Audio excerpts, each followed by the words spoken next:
Hello friends, welcome to my channel in Ankit Singh.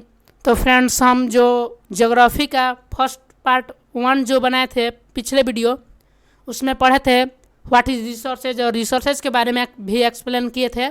और फिर उसके बाद हम नेचुरल रिसोर्सेज के बारे में पढ़े थे और उस वीडियो में इतना ही पढ़े थे। इसलिए हमने नेक्स्ट वीडियो आज बनाया है और इस वीडियो में हम पढ़ेंगे अनइक्वल डिस्ट्रीब्यूशन ऑफ रिसोर्सेज और इसके बारे में एक्सप्लेन करेंगे। तो दोस्तों, वीडियो शुरू करने से पहले मेरी एक छोटी सी रिक्वेस्ट है कि अगर आपको वीडियो अच्छी लगी तो लाइक, सब्सक्राइब और कमेंट में ज़रूर मुझे बताइएगा कि वीडियो आपको कैसी लगी।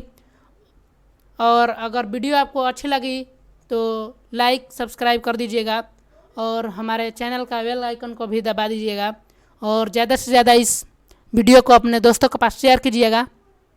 तो चलिए हम आगे जो हमारा टॉपिक है अनइक्वल डिस्ट्रीब्यूशन ऑफ रिसोर्सेज उसके बारे में एक्सप्लेन करते हैं और अच्छा से समझते हैं।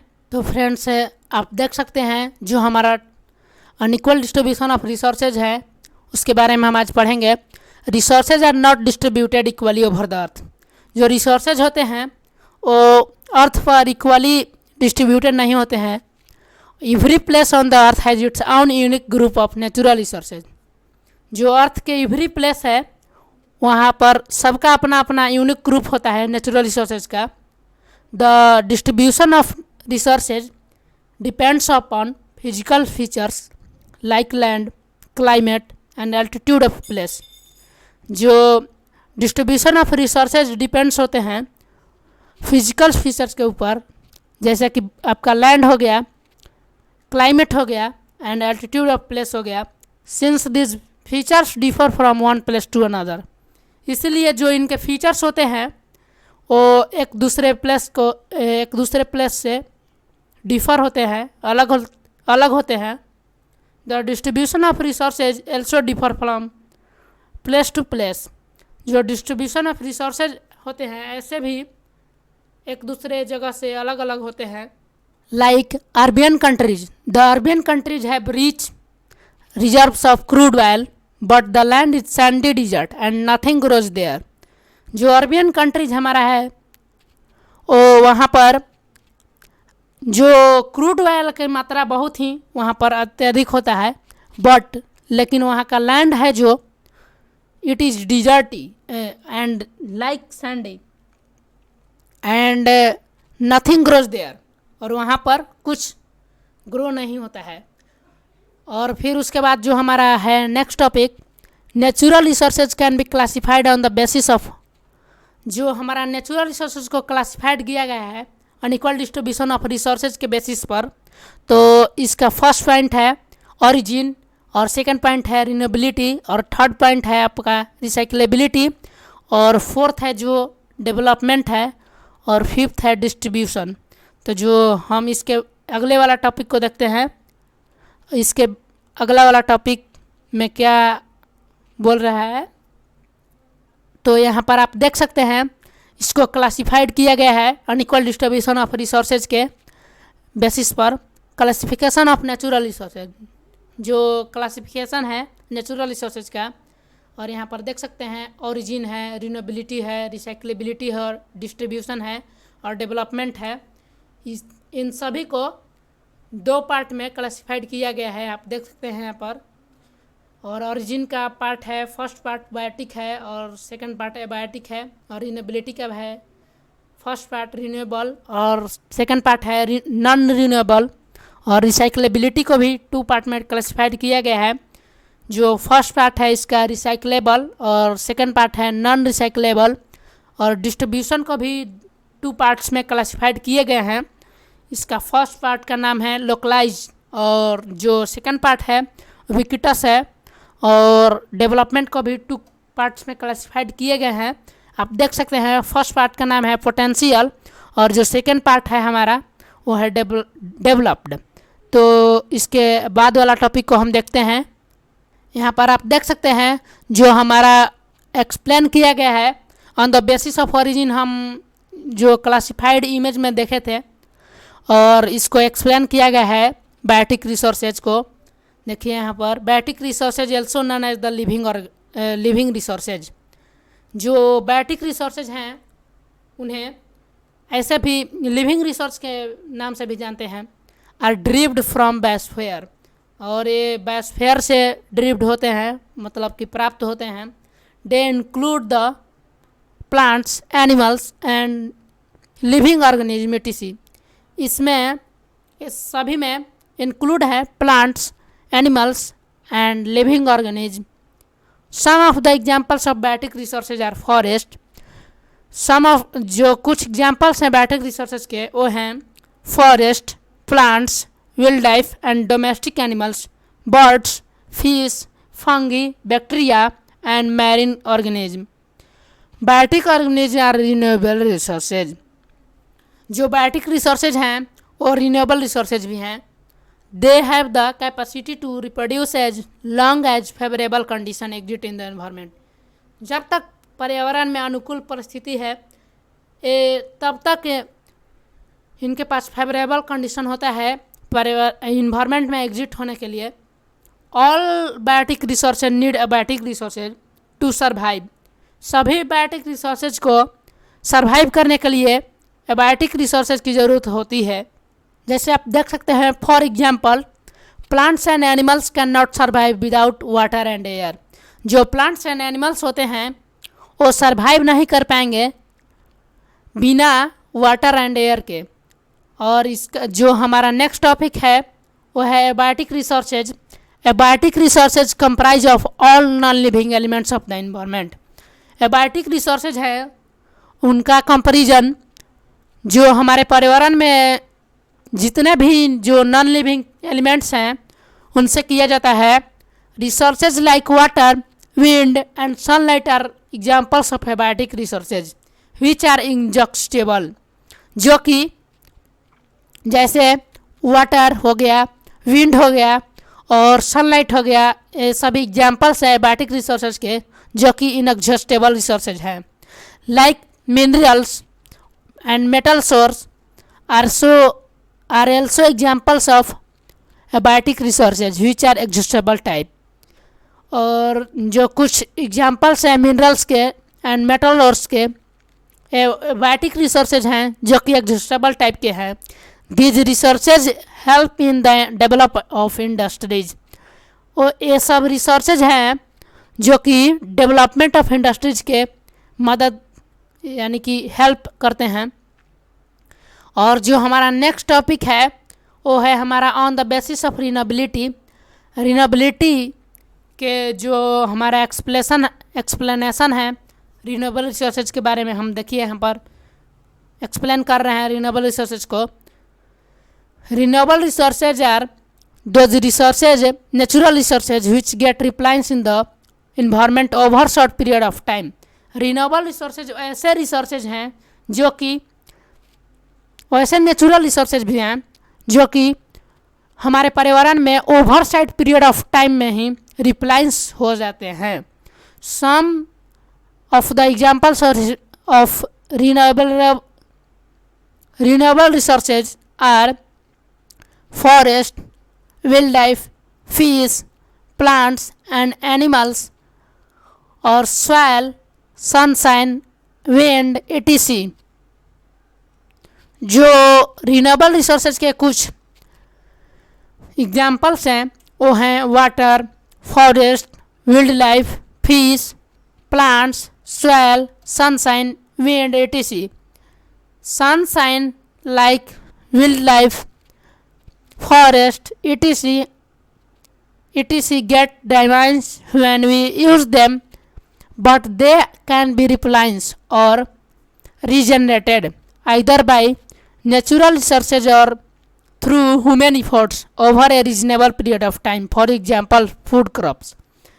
जो रिसोर्सेज हैं वो wild life like wild life, forest get damaged we use them. जब हम इनका यूज़ करते हैं वो कुछ समय के लिए डैमेज हो जाते हैं, बट दे रिप्लाइंस और regenerated either by natural cycles. और वह पूर्णतः रिप्लाइंस हो जाते हैं और रीजनरेट हो जाते हैं बाय नेचुरल साइकिल्स के द्वारा और through human efforts over A reasonable period of time, और ह्यूमन इफोर्ट्स के द्वारा भी और reasonable period of time, for example like food crops के जैसा। और जो हमारा नेक्स्ट टॉपिक है आप देख सकते हैं, जो हमारा नेक्स्ट है, however if these resources are exploited for the sake of human greed. यदि हम रिसोर्सेज को ओवर एक्सप्लॉइट करेंगे ह्यूमन ग्रीड के सेक में, this resources can get exhaust also, तो रिसोर्सेज समाप्त भी हो सकते हैं। Hence they are exhaustible type resources also, क्यों इसलिए इसे इन लोगों को एग्जिस्टेबल टाइप के रिसोर्स भी कहा जाता है। If renewable resources are over exploited और exploited at the rate faster than the rate of regeneration, जो रिन्यूएबल रिसोर्सेज हैं अगर उनको आप ज़्यादा एक्सप्लॉइट कीजिएगा और उस रेट से एक्सप्लॉइट कीजिएगा जिस रेट से उसका रीजनरेशन भी नहीं है, तो वो बहुत ही फास्टर देन, जैसे बहुत ही तेज़ी से आप उसका उपयोग कीजिएगा तो वो इतना तेज़ी से एक्सप्लॉइट ही होता जाएगा। और फिर एक बार ऐसा समय आएगा जिस समय में आपका पूरा रिसोर्सेज ख़त्म हो सकते हैं। और जिस तरह से इसका यूज हो रहा है बहुत ही जल्दी समाप्त होने वाले हैं। It will effect the future supply, और यह बहुत ही फ्यूचर में हमारा जो फ्यूचर सप्लाई होगा उसमें प्रभाव डालेंगे। जैसे many countries today are facing the problem created by deforestation, बहुत से कंट्रीज आज ऐसे हैं जो इस समस्या का प्रॉब्लम है वो झेल रहे हैं।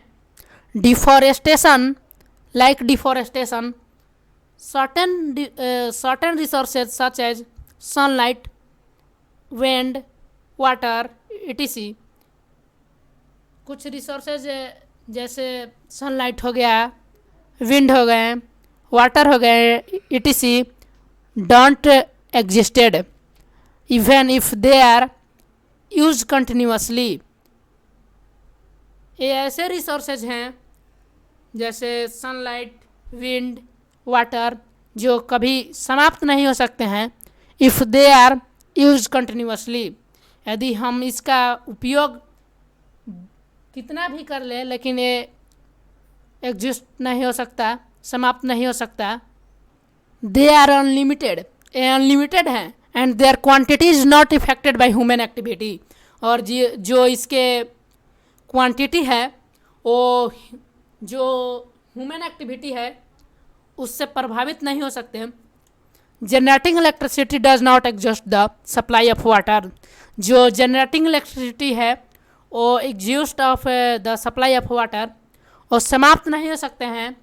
जिससे सप्लाई ऑफ वाटर से जो जनरेटिंग इलेक्ट्रिसिटी होती है, solar energy and wind energy does not exhaust even after years and years of use. जो हमारा सोलर एनर्जी है और विंड एनर्जी है वो कभी भी समाप्त नहीं हो सकते हैं even after years and years of use. इसका हम बहुत जितना चाहे उतना हम यूज कर सकते हैं, लेकिन ये कभी समाप्त ही नहीं होगा क्योंकि ये अनलिमिटेड है। These resources are called inexhaustible resources, इसीलिए इन्हें ये सब रिसोर्सेज को इनएग्जिस्टेबल रिसोर्सेज भी कहा जा सकता है।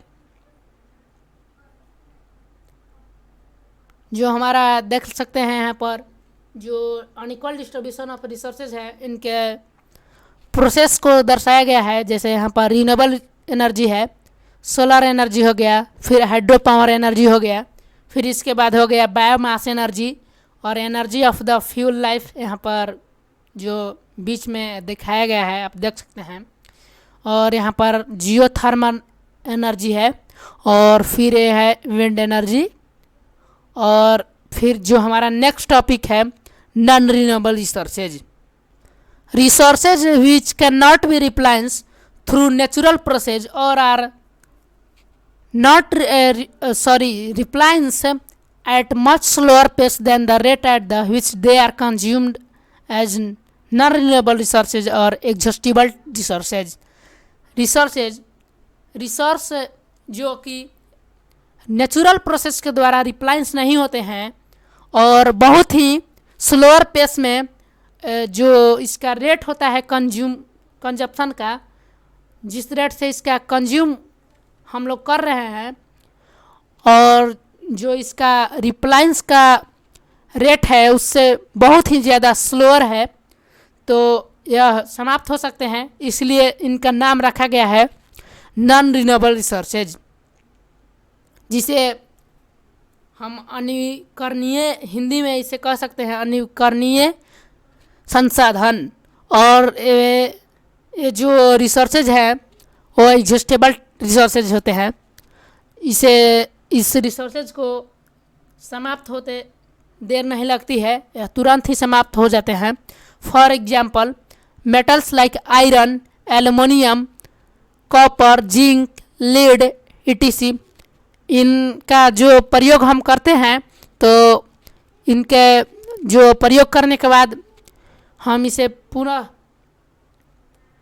बहुत ही स्लोअर पेस में जो इसका रिप्लाइंस होता है, जिस रेट से हम कंज्यूम इसे करते हैं, इसलिए ये सभी मेटल्स लाइक आयरन हो गया, एल्युमिनियम हो गया, कॉपर हो गया, जिंक हो गया और लीड हो गया etc, ये सभी को इस टाइप में रखा गया है। एग्जिस्टेबल टाइप के रिसोर्सेज हैं। This resources one exhausted can not be replenish, और ये वे सब ऐसे रिसोर्सेज हैं, ये सभी रिसोर्सेज ऐसे हैं जिन्हें हम एक बार जो समाप्त हो जाते हैं तो फिर ये रिप्लाइंस नहीं होते हैं। Minerals like coal and fossil fuels take millions of years which is much more than the span of human life to get replenished naturally and are therefore non-renewable resources, जो कि यहाँ पर आप देख सकते हैं minerals like coal and fossil fuels, ये सभी ऐसे रिसोर्सेज हैं जो कि नॉन रिन्यूएबल रिसोर्सेज के रूप में आते हैं। ये सभी को रिप्लाइंस होने में मिलियंस ऑफ ईयर्स से भी ज़्यादा अप्रॉक्सीमेट में टाइम लग सकता है, क्योंकि जो कि हमारा जो एक ह्यूमन लाइफ होता है ह्यूमन लाइफ स्पैन, जो कि से हम हिंदी में बोलेंगे एक मानव का पूरा जीवन काल से भी ज़्यादा टाइम इसमें लग सकता है इसे रिप्लाइंस होने में by naturally and therefore natural non renewable resources, इसलिए इसे नॉन रिन्यूएबल रिसोर्सेज बोला जाता है। We should realise that non renewable resources are limited and we should use them judiciously, otherwise we can यहाँ पर में बोल सकते हैं रन आउट ऑफ देम। इसे हमें सोचना चाहिए कि जो नॉन रिन्यूएबल रिसोर्सेज है वो लिमिटेड है, और अगर हम इसे जुडिशली रूप में अगर जुडिशली इसे हम यूज नहीं करते हैं तो ये समाप्त हो सकते हैं, otherwise we may run out of them, और इसे हम खो सकते हैं और ये हमारे पर्यावरण में से रन आउट हो सकते हैं। यहाँ पर आप देख सकते हैं जो इसका नॉन रिन्यूएबल एनर्जी का प्रोसेस है, देखिए यहाँ पर फॉसिल फ्यूल्स है और यहाँ पर कोल है। जो यहाँ पर इमेज दिया गया है वो इंजन का है, रेलवे इंजन का, और यहाँ पर बीच में है energy the fuel of life, और यहाँ पर न्यूक्लियर एनर्जी है और नेचुरल गैस यहाँ पर है। और जो हमारा नेक्स्ट टॉपिक है वो है ऑन द बेसिस ऑफ रिसाइक्लेबिलिटी। तो दोस्तों हम पढ़ेंगे अब रिसाइक्लेबल रिसोर्सेज, इसके बारे में हम एक्सप्लेन करेंगे। तो फ्रेंड्स आप यहाँ पर देख सकते हैं some resources like metals, glass, paper and plastic ETC। जो कुछ रिसोर्सेज हैं लाइक मेटल्स हो गए, ग्लास हो गया, paper and plastic ETC can be reused as in different format. इन सभी रिसोर्सेज जो मेटल्स की तरह, ग्लास की तरह, पेपर एंड प्लास्टिक की तरह है, इसे हम दोबारा यूज कर सकते हैं और डिफरेंट फॉर्मेट में भी यूज कर सकते हैं। और जो minerals like gold, silver and iron can be recycle with the help of technology. जो मिनरल्स हो गए like gold, silver and iron can be recycle, ये भी रिसाइकल हो सकते हैं with the help of technology, technology की मदद से। This resources are called recyclable resources. ये सभी रिसोर्सेज को हम रिसाइकलेबल रिसोर्सेज के भी नाम से जानते हैं। To preserve the natural resources, it is our responsibility to recycle these materials instead of trashing them, thereby limiting the amount of resources being used। इसे हमें नेचुरल रिसोर्स को प्रिजर्व करना चाहिए। इट इज़ आवर रिस्पॉन्सिबिलिटी, ये हमारा responsibility है to recycle करने के लिए दीज मटेरियल्स इंस्टेड। तो हमारा यह रिस्पॉन्सिबिलिटी है जो materials instead of tracing them में है, इसे रिसाइकल करवाएं, thereby limiting the amount of resources being use. और इसके जो अमाउंट ऑफ रिसोर्सेज हैं वो लिमिट में यूज किया जाए। और जो हमारा नेक्स्ट टॉपिक है फ्रेंड्स वो हमारा है नॉन रिन्यूएबल रिसोर्सेज। यहाँ पर आप देख सकते हैं non recyclable resources, natural resources with after they are use once. नेचुरल रिसोर्सेज जिसे हम एक बार ही यूज कर सकते हैं, can not be reuse are called non recyclable resources. इसे हम दोबारा यूज नहीं कर सकते हैं तो इसे हम नॉन रिसाइकलेबल रिसोर्सेज कहते हैं। They get completely exhaust, for example coal, oil, natural gas and fossil fuels।